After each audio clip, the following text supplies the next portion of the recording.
எனக்கு பிரியமான தேவ பிள்ளைகளை உங்களை யாவரையும் இயேசு கிறிஸ்துவ நாமத்தினாலே வாழ்த்துகிறேன்.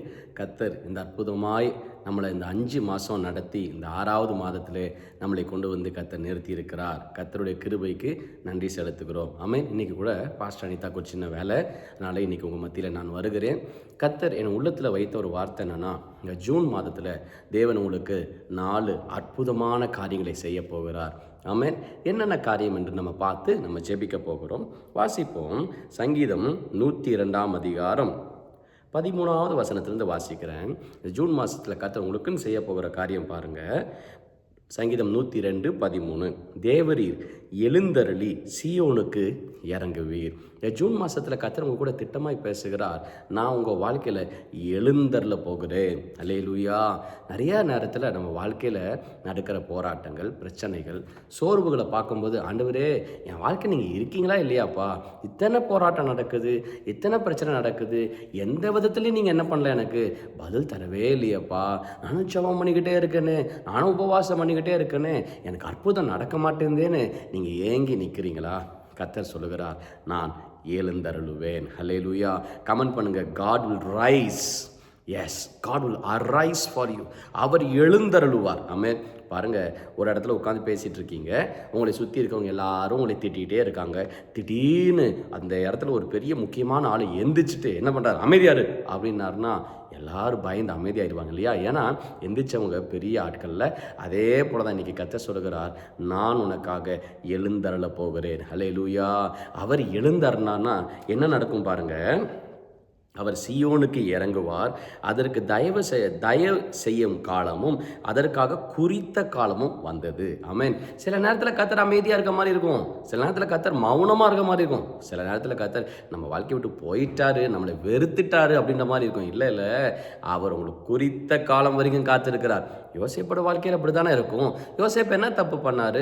கர்த்தர் தரிசனம் கொடுத்த நாள்லேருந்து யோசேப்போட வாழ்க்கையில் சீரழிவு தான், மனவேதனை தான், கஷ்டம் தான். யோசேப்பு கூட இன்றைக்கி நீங்களும் நானும் யோசேப்பாக தான் நம்ம என்ன பண்ணியிருப்போம், ஆண்டவரே தயவு செய்து இந்த கனவை என்னை விட்டு எடுத்துருங்க, ஐயோ இந்த கனவனால தான் என் வாழ்க்கையில் இவரோ சீரழிவு அப்படின்னு நம்ம சொல்லியிருப்போம். இன்றைக்கி சில நேரத்தில் கர்த்தர் உங்களுக்கு செய்ய சொன்ன சில காரியத்தினால கூட உங்களுக்கு சீரழிவு வரலாங்க.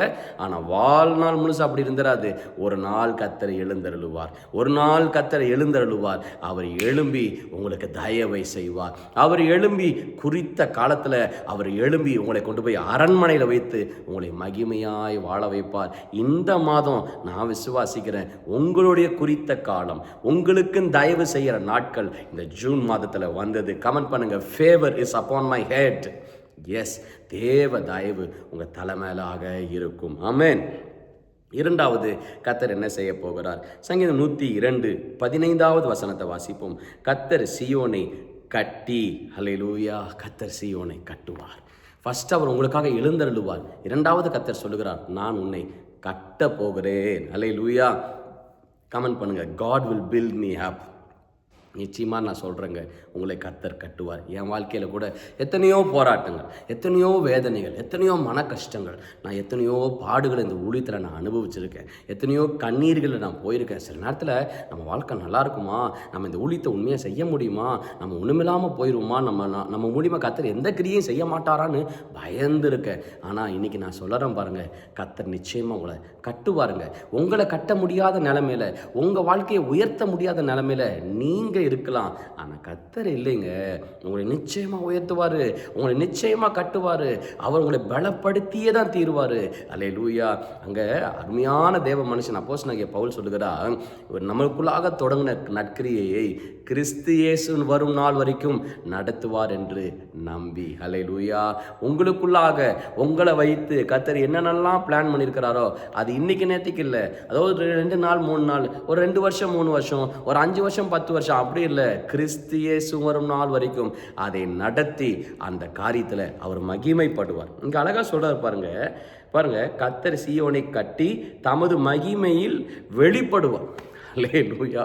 இந்த ஜூன் மாதத்தில் உங்கள் குடும்பத்துக்குள்ளாக, உங்கள் தொழில் வியாபாரத்தில், உங்கள் ஆவிக்குரிய வாழ்க்கையில், உங்கள் கையிட்டு செய்கிற எல்லா காரியத்திலையும் நம்ம சபையிலே கூட கர்த்தர் என்ன பண்ண போகிறார்? வெளிப்பட போகிறார். இனி பிசாசு வெளிப்படாது, இனி அசுத்தம் வெளிப்படாது, இனி தரித்திரம் வெளிப்படாது, இனி தோல்விகள் வியாதிகள் வெளிப்படாது. தேவ மகிமை வெளிப்படும். ஹல்லேலூயா. கமெண்ட் பண்ணுங்க, the glory of God will manifest in my life. yes, தேவ மகிமை உங்கள் வாழ்க்கையில் வெளிப்படும். சொல்லுங்கள், தேவ மகிமை வெளிப்படும். நல்லா 3 தடவை சொல்லுங்கள், தேவ மகிமை இந்த ஜூன் மாதத்தில் என் வாழ்க்கையில் வெளிப்படும். நிச்சயமாக வெளிப்படும். பயப்படவே பயப்படாதீங்க. ஆமென். 3ஆவதாக கர்த்தர் என்ன செய்ய போகிறார் பாருங்க. அல்லேலூயா. திக்கற்றவர்களுடைய ஜெபத்தை அவர் அசட்டை செய்யாமல், அவருடைய விண்ணப்பத்தை அவர் என்ன பண்ணுவாராம்? அசட்டை செய்ய விட மாட்டார். திக்கற்ற ஜெபத்தை அசட்டை பண்ண விடவே மாட்டார். ஒரு வேளை இந்த ஜூன் மாதத்தில் நீங்கள் ஜான்வரியிலேருந்து இன்ன வரைக்கும் நீங்கள் மே மாதம் வரைக்கும் நீங்கள் ஜெபம் பண்ணிட்டு இருந்திருக்கலாம். சில ஜெபங்களுக்கு பதில் வந்திருக்கலாம், சில ஜெபங்களுக்கு பதிலே இல்லாத மாதிரி இருந்திருக்கலாம். ஆனால் கர்த்தர் இந்த ஜூனில் சொல்லுகிறார், உங்கள் ஜெபத்துக்கு நான் பதில் தருவேன். ஹல்லேலூயா. நல்ல வாயில் திறந்து சோத்திரம் பண்ணி ஜெபம் பண்ணிகிட்டே இருங்க. இன்றைக்கி உங்கள் ஜெபத்துக்கு பதில் வரலைன்னா சோர்ந்துடாதீங்க. நிச்சயமாக உங்களுக்குன்னு ஒரு குறித்த காலம் வந்தது. பாருங்கள், யோசேப்புக்கு பார்த்தீங்கன்னா அத்தனை வருஷம் அவர் வாழ்க்கையில் அவர் ஏதோ ஒரு ஜெபம் பண்ணியிருப்பார்ல, அத்தனை ஜெபத்துக்கும் பதில் வராத மாதிரி தான் இருந்துச்சு. பதில் வராமையாக போயிட்டு கர்த்தர் அவரை உயர்த்தி அவருடைய அரண்மனை வாழ்க்கை கர்த்தர் தந்தார்ல, உங்களுக்கு நிச்சயமாய் தருவார். உங்கள் ஜெபத்தை கர்த்தர் என்ன பண்ண மாட்டார்? அலட்சியமாய் எண்ணாமல் அவருடைய விண்ணப்பத்தை நான் என்ன பண்ண போகிறேன்? அங்கீகரிப்பார். உன் ஜெபத்தை அங்கீகரிப்பார். சொல்லுங்கள், என் ஜெபத்துக்கு பதில் தருவார். Yes, he will answer my prayers. Yes, நான் விசுவாசத்தில் சொல்கிறேன், உங்கள் ஜெபத்தை கர்த்தர் என்ன பண்ணுவார்? அங்கீகரிக்க போகிறார். ஆமென். 4ஆவதாக கர்த்தர் என்ன செய்ய போகிறார் பாருங்க. அப்பொழுது ஜாதிகள் கர்த்தருடைய நாமத்துக்கும் பூமியில் உள்ள ராஜாக்கள் எல்லாரும் கர்த்தருடைய உம்முடைய மகிமைக்கு பயப்படுவார்கள். அல்லேலூயா. 4வது கர்த்தர் சொல்கிறார், உங்கள் வாழ்க்கையில் கர்த்தர் எழுந்தருளும் பொழுது, உங்கள் வாழ்க்கையை கர்த்தர் கட்டும் பொழுது, உங்கள் ஜெபத்துக்கு கர்த்தர் பதில் கொடுக்கும் பொழுது உங்களை பார்த்து ஒரு கூட்டம் பயப்பட போகிறாங்க. என்ன பயப்பட போகிறாங்க தெரியுமா? இவன் கர்த்தரால் அழைக்கப்பட்டவன், இவன் கர்த்தரால் ஆசீர்வதிக்கப்பட்டவன், இவங்களுக்குள்ளாக தேவனுடைய அபிஷேகம் இருக்கிறது. தானியேலை பற்றி சொல்கிறாங்கல்ல, பெல்தெஷாத்சார் பயந்து நடுங்கிட்டு இருக்கும்போது அவருடைய மனைவி சொல்கிறாங்க, உன்னுடைய தகப்பனுடைய நாட்கள் நம்ம பாபிலோன் தேசத்தில் ஒருத்தர் இருக்கிறாரு, அவருக்குள்ளாக ஜீவனுள்ள தேவனுடைய ஆவி கொடி இருக்கிறது. எஸ், இன்னைக்கு கூட உங்களை பற்றி அப்படி தான் சொல்ல போகிறாங்க. எஸ், உங்கள் வாழ்க்கையில் கர்த்தருக்கு என்ன பண்ண போகிறார்? எழுந்தருள போகிறார். உங்கள் வாழ்க்கையை கர்த்தர் கட்ட போகிறார். உங்கள் ஜெபத்தை கர்த்தர் கேட்கும் பொழுது உங்களை பார்த்து எல்லாரும் பயப்பட போகிறாங்க. அல்லேலூயா. உங்களை ஏளனமாய் பார்த்தவர்கள் பயப்பட போகிறாங்க. ஜெபிக்கலாமா? ஆண்டவரே, யாரெல்லாம் கண்ணீரோடு, ஆண்டவரே வேதனையோடு, மனபாரத்தோடு இருக்காங்களோ இப்பொழுது உங்களுடைய அபிஷேகம் அவங்க மேலே இறங்கட்டும். ஆண்டவரே, நாங்கள் யாரையும் விடுவிக்க முடியாது, ஆனால் உம்மால முடியும். இப்பொழுது நீங்கள் வார்த்தையை நாங்கள் தியானிச்சிருக்கோம், உங்களோட வசனத்தை நாங்கள் பிடிச்சு ஜெபிச்சிருக்கோம். உங்களோட வசனத்தின்படியே நீங்கள் எழுந்தருளுங்கப்பா, எழுந்தருளுங்கப்பா. எங்கள் வாழ்க்கையில் சைலண்ட்டாக இருந்துடாதீங்கப்பா. எங்கள் வாழ்க்கையில் நீங்கள் எழுந்தருளுங்கப்பா.